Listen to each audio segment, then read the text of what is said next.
And for us, therefore, the culpability lay not just with the four or five, we're not 100% sure, evil killers who came to Pahalgam and did this atrocity, but also with those who had sent them, financed them, equipped them, trained them, guided them into doing this. And since we knew where Lashkar-e-Toiba is headquartered, it has its not just a safe haven, but a rather generous 200-acre campus in a city in the heartland of Pakistani Punjab.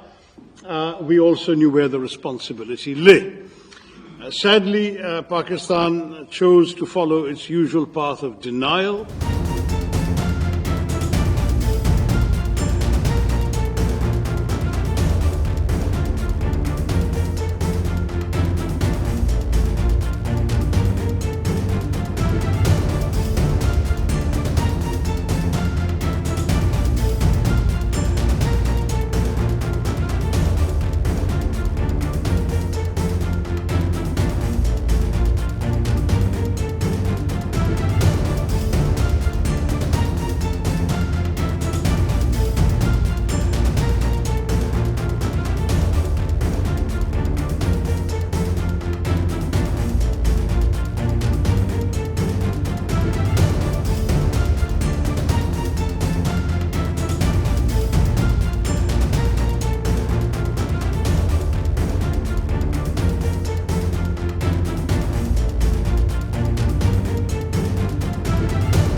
Well, I mean, the problem with the Pakistani behavior is that we have seen this now for almost 4 decades.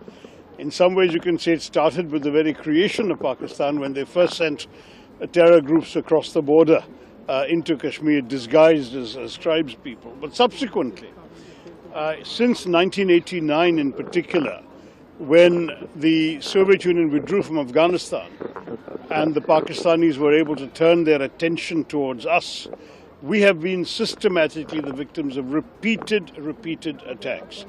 It's not 1 or 2. If you take small attacks into account, then we're looking at a couple of dozen attacks almost every year. If you take the major attacks, where the victims, the civilian and other victims, are at least in 2 figures, we're easily talking about 25 major attacks in this century alone. So that we are not just sitting around allowing this to keep on happening to us. We would much rather not have to deal with this problem. We would much rather focus on our own growth, our own development. India has a great adventure in bringing its people into the 21st century, willing and able to take advantage of all the opportunities that this century offers for economic development, prosperity, high technology, and international cooperation. But if that is going to be thwarted or attempted to be thwarted by malign people with weapons, then we will answer them in kind. And that is also part of our message. Yes, perpetrators of terror should indeed be brought to justice, And we are not going to stop our hunt for those who did this latest atrocity.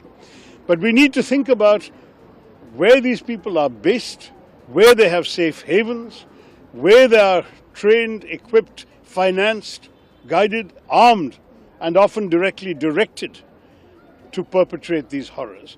And they too should be accountable for what they have been doing.